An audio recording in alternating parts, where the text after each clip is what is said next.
Real, Dortmund à Wembley.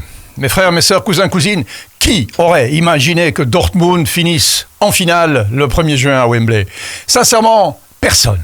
Moi le premier. Mais en début de saison, je me souviens avoir fait une vidéo au mois de septembre qui était simple. Qui va pouvoir défier Manchester City sur la saison 23-24? Qui va pouvoir casser le cycle City?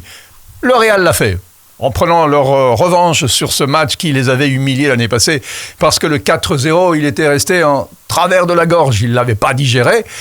Et voilà, City a payé, le Real s'est vengé et termine en finale et va espérer emporter son 15e trophée. 15 trophées. Bon, c'est vrai que maintenant, si on se dit 56, 61, il n'y avait pas comme maintenant une compétition élargie à beaucoup de clubs. Mais n'empêche, les mauvaises langues peuvent dire ce qu'elles veulent. Il y a 15 trophées, même si tous les trophées n'ont pas le même poids. Donc, à Wembley, le Real est favorite. Et ça, c'est pas bien. Ça, c'est pas bon. Parce que le Real, généralement, ces dernières années, ils n'étaient pas favoris. Ben non. Ils n'étaient pas favoris contre City quand ils ont été sortis, quand ils les ont éliminés avant d'être punis par le 4-0, ils n'étaient pas favoris. Ils sont toujours accusés quelque part aussi d'avoir le soutien de la chance. Mais la chance, c'est quelque chose de mystérieux. Et pire, des arbitres. Alors c'est vrai que ce qui s'est passé lors de la dernière demi-finale face au Bayern a laissé encore des polémiques et des polémiques et des polémiques sur la route qui va à Wembley. Pourquoi Marcignac a-t-il sifflé le hors-jeu qui a mené à l'égalisation du Bayern à la dernière seconde, but de Ligt, alors qu'il n'y avait pas hors-jeu, ou en tout cas un hors-jeu qui était très litigieux, parce que généralement on laisse aller l'action jusqu'au bout, et puis après on vérifie si hors-jeu ou pas hors-jeu, et à ce moment-là on valide ou on invalide le but. À ce moment-là, le juge de ligne a levé son drapeau, se trompant probablement, ou en tout cas n'ayant pas une vue très précise parce qu'il était millimétrique, cet hors-jeu possible. Et Marcignac a sifflé directement la faute, ce qui a évidemment arrêté la défense du Real. Le keeper n'a rien fait. Bon, je veux dire, à ce moment-là, il n'y a pas de polémique possible. La défense s'arrête, le keeper n'essaie même pas de l'arrêter. Le but de Ligt n'aurait peut-être pas existé si on avait laissé l'action aller jusqu'au bout. Mais encore polémique et polémique, pour quelle raison? Alors que généralement, on laisse aller les actions jusqu'au bout et on a tort de le faire parce que parfois un joueur peut se blesser. Alors que tout le monde a vu qu'il y a un hors-jeu, on laisse aller l'action, le keeper sort, le joueur peut se blesser sur une action qu'on laisse inutilement aller. Et là, bizarrement, disent les contradicteurs du Real, on a sifflé tout de suite, alors que, en règle générale, évidemment, on demande de ne pas le faire. Donc, de nouveau, polémique et polémique et polémique. Ce qui veut dire qu'à cette finale, il y a vraiment ceux qui détestent le Real, et il y en a un paquet, et puis ceux qui sont sous le charme, en admiration totale face à cette équipe quand même extraordinaire, dans le sens qu'elle est hors de l'ordinaire, quand même, là on est tous d'accord, extraordinaire. Après, vous pourrez discuter jusqu'à la fin de la nuit des temps de savoir si c'est la meilleure équipe qui a jamais existé. Certains diront non, c'est le grand Barcelone. D'autres diront non, c'est le grand Milan AC de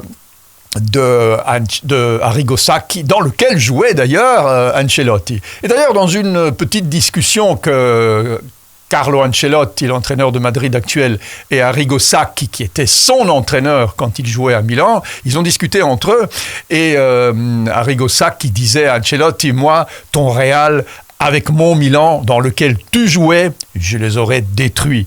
Et là-dessus, Ancelotti dit, ouais, ça dépend, si je suis joueur ou si je suis entraîneur. Voilà, la question est là. Entre eux, évidemment, il y a un respect, et plus qu'un respect total, puisqu'évidemment, ils ont en plus collaboré, puisque Ancelotti était le second de Sacchi à la Coupe du Monde 94. Donc, à cette question, qui est favori à Wembley? Le Real. Et c'est pas bien parce que, en effet, le Real n'aime pas avoir ce titre-là, d'être favori. Généralement, ils préfèrent avoir justement les pronostics en leur défaveur.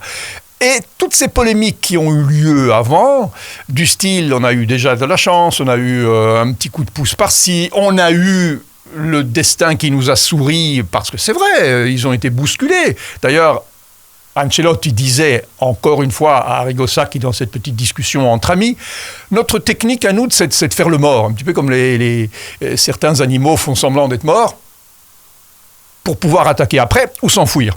Et la technique de Ancelotti, c'est de dire, on fait semblant qu'on est tellement mal que l'autre équipe finit par croire qu'ils ont le dessus, et c'est là que on frappe, on attaque et on les pique en contre-attaque. Donc, est-ce de l'ironie, est-ce de l'humour ? En tout cas, parfois, on se dit en effet que le Real est mort et puis ils renaissent. Donc, est-ce que c'est pas aussi une technique de laisser venir jusqu'au moment où, non, un petit peu comme un boxeur dans les cordes, encaisse, mais c'est très bien qu'il y a un contre qui va partir. Dortmund doit croire en ses chances. Un match, une finale, c'est toujours, quoi qu'on en dise, 50-50. L'année passée, je vous avais dit, l'Inter n'allait pas se faire bouffer par City, et l'Inter a risqué de gagner de très très peu face à City. Ils n'ont perdu que 1-0, et City est passé par vraiment le trou de la serrure. Hein. Donc cette année-ci, ce sera, à mon humble avis, un petit peu la même chose. Dortmund-Real, Real-Dortmund, c'est 50-50. Les armes du Real, on les connaît. Je veux dire, devant, ils ont des flèches, Vinicius, Rodrigo, Joselu, là, qui rentrent parfois en cours de match, mais qui marquent. Kroos, n'en parlons pas, c'est toujours un métronome fantastique. Derrière, il y a les chiens de garde, Rudiger. Est-ce que pour toi, sera dans les goals ? Ça, c'est important de savoir aussi. Et puis, oui, de l'autre côté, Dortmund, ils ont aussi. Sancho, c'est dingue. Hummels, il va devoir défendre comme jamais il ne l'a fait. Je répète, c'est un joueur lent, mais c'est un joueur extraordinaire dans sa façon de se positionner, d'anticiper. Hummels, c'est le capitaine. C'est, à 35 ans, un des meilleurs défenseurs du monde. Et même s'il est lent, même si tout le monde sait qu'il est lent, n'empêche qu'il est toujours là. Dortmund a ce qu'il faut pour contrecarrer les plans du Real. Au niveau des joueurs, ils ont ce qu'il faut. Au niveau de la mentalité aussi. Dortmund, ils ont gagné la Champions League en 97, souvenez-vous. Moi, je me souviens très bien, c'était face à la Juve et ils n'étaient pas favoris du tout. Ils ont gagné, alors que personne ne les attendait. La Juve était largement au-dessus, les pronostics, c'était, il n'y a pas photo. Et pourtant, Dortmund avait remporté en 97 cette coupe aux grandes oreilles. Est-ce qu'ils vont rééditer l'exploit face au Real ?